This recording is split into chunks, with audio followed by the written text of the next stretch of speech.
Pues henos aquí este lunes del 1 de marzo. El tiempo sigue volando y lo que nos propone la iglesia hoy en la lectura de la misa, en las lecturas de la misa, es el tema del perdón, el tema de implorarle a Dios perdón con nuestra confesión.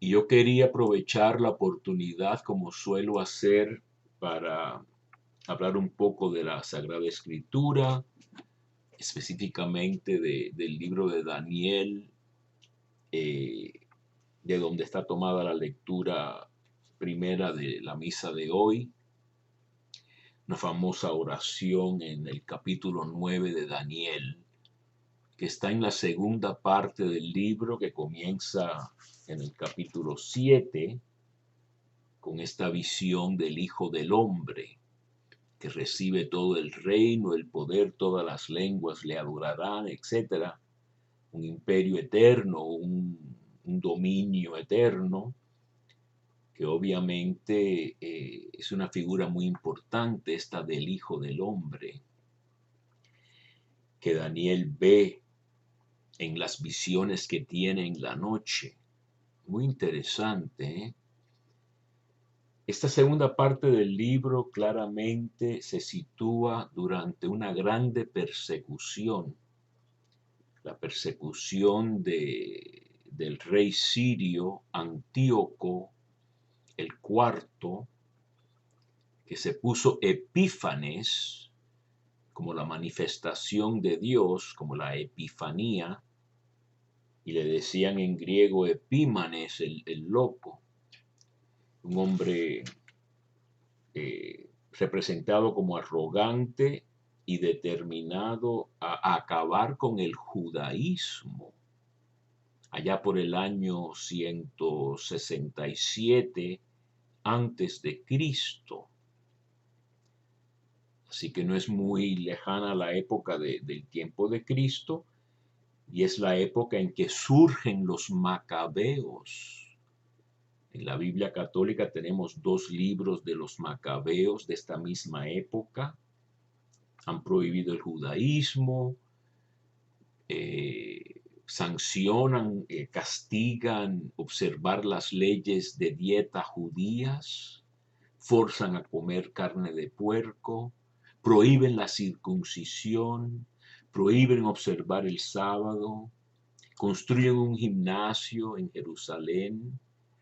La palabra gimnasio en griego se refiere a juegos que se hacían desnudos. Gimnosis, estar desnudo.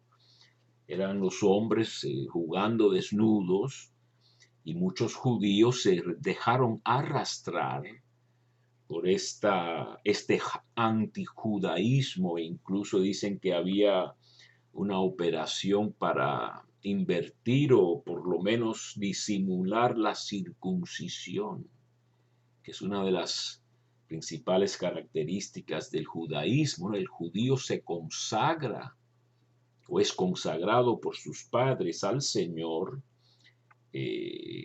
al 8º día. Jesús lo fue. Y entonces es una crisis muy grande para el judaísmo. Dicen que es el primer pogrom, el primer intento de exterminar a los judíos. Incluso llegan a sacrificar a un cerdo en el altar de Jerusalén, lo desacran. Eso es lo que llaman en el libro de Daniel en especial, la abominación de la desolación. Quiere decir una blasfemia, una abominación, un ídolo que te espanta a un judío piadoso. Imagínense que fueran a desacrar a San Pedro en Roma, en la sede del catolicismo, o incluso cualquier iglesia, la iglesia donde voy yo o iba yo y pienso regresar. Desacraron las estatuas de afuera y cosas blasfemas y satánicas, ¿no? Entonces, en esta ocasión de gran pues, turbación y sufrimiento, si fuéramos a leer no solamente a partir del verso 4, que es lo que nos propone la iglesia, sino que les muestro el capítulo nuevo desde el principio. Es muy interesante, de los capítulos favoritos míos. El profeta Daniel está escrutando, investigando los libros, dice el texto, quiere decir las escrituras, para calcular el número de años que, según la palabra de Yahvé dirigida al profeta Jeremías, debían de pasar sobre las ruinas de Jerusalén, a saber, 70 años. Así que el profeta Jeremías había dicho que por 70 años estaría desolada la ciudad de Dios, Jerusalén, cuyo templo había sido destruido por los babilonios y los judíos llevados al exilio. Y en el libro este de Daniel, lo que se dice es que Daniel es uno de los exiliados 500 y pico de años antes de Cristo, y es un sabio, como José fue en Egipto, sabe interpretar sueños, se mantiene en la dieta, el rey le ofrece banquetes y comidas ricas de la corte y él dice, no, yo quiero agua y vegetales, no voy a tocar la carne de Babilonia porque no se conforma con las leyes kosher de dieta judías. Así que es un modelo en el exilio y se supone que está profetizando algo que va a suceder 400 o más años en el futuro. Y está escrutando estos 70 años de Jeremías porque en verdad, en la época en que está escrita esta segunda parte del libro, han pasado mucho más de 70 años. Y Daniel está preocupado o un poco confundido. El profeta Jeremías no podía haberse equivocado porque era un profeta. Y entonces él está tratando de entender exactamente qué son esos 70 años. Y vendrá el ángel Gabriel a explicarle cómo tiene que leer esa escritura de Jeremías, escrita en hebreo, sin vocales. La escritura primitiva hebrea en la Biblia no tiene vocales. Así que tú puedes ponerle los vocales, las vocales que quieras, o que parece que pegan, ¿no? Y si fueses a leer 70 años, también puedes leerlo como semanas de años, porque la palabra 70, como el italiano setanta y settimana, son palabras de 7, las semanas son 7, los 70 años son 7 más 10 por 10, pues si lees semanas, 70 años, son 70 semanas de años, quiere decir 490 años, en vez de nada más 70.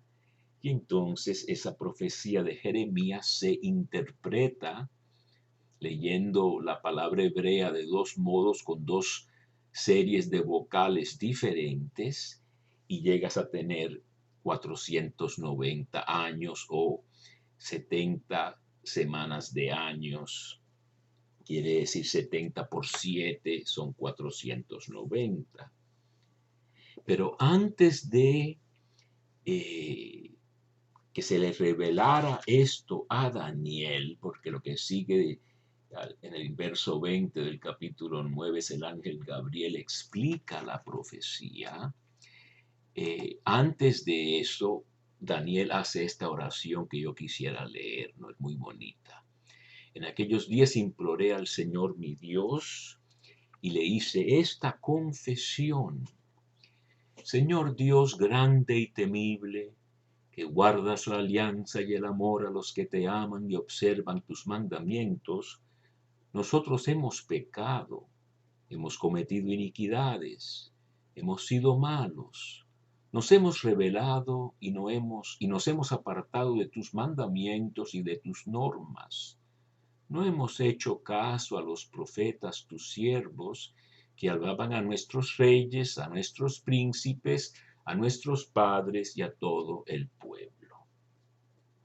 Tuya es, Señor, la justicia y nuestra la vergüenza en el rostro, que ahora soportan los hombres de Judá, los habitantes de Jerusalén y todo Israel, próximos y lejanos, en todos los países donde tú los dispersaste a causa de las infidelidades que cometieron contra ti. Señor, la vergüenza es nuestra, de nuestros reyes, de nuestros príncipes y de nuestros padres, porque hemos pecado contra ti. De nuestro Dios, en cambio, es el tener misericordia y perdonar, aunque nos hemos rebelado contra ti, y al no seguir las leyes que Él nos había dado, por medio de sus siervos los profetas, no hemos obedecido su voz. Y si fuéramos a seguir leyendo, ¿verdad? Pues habla de que todas las maldiciones al final del libro del Deuteronomio, que Moisés da como si fueran a ocurrir en un futuro, los estudiosos nos dicen que ya habían sucedido, ya le habían sucedido a este escritor del libro de Daniel, pues precisamente esas maldiciones que Dios dijo se cumplirían si rompen la alianza, se han cumplido. Y ahora viene el tiempo de la conversión. Después del castigo, la conversión. Y yo creo que estamos un poco también nosotros en época de llamado a la conversión, porque cuando pensamos que las cosas pueden seguir marchando sin problema, el planeta no va a hacer nada, no se van a derretir los hielos, ni va a haber ciclones peores, ni cosas peores, porque podemos hacer lo que queramos, preferimos aprovechar un poco los beneficios y el dinero a corto plazo y no preocuparnos del futuro, pues entonces llega el momento de la conversión. Y como en esta pintura del hijo pródigo de Rembrandt, Dios Padre siempre nos acoge cada vez que nos convertimos y es lo que todos deseamos hacer en estos días.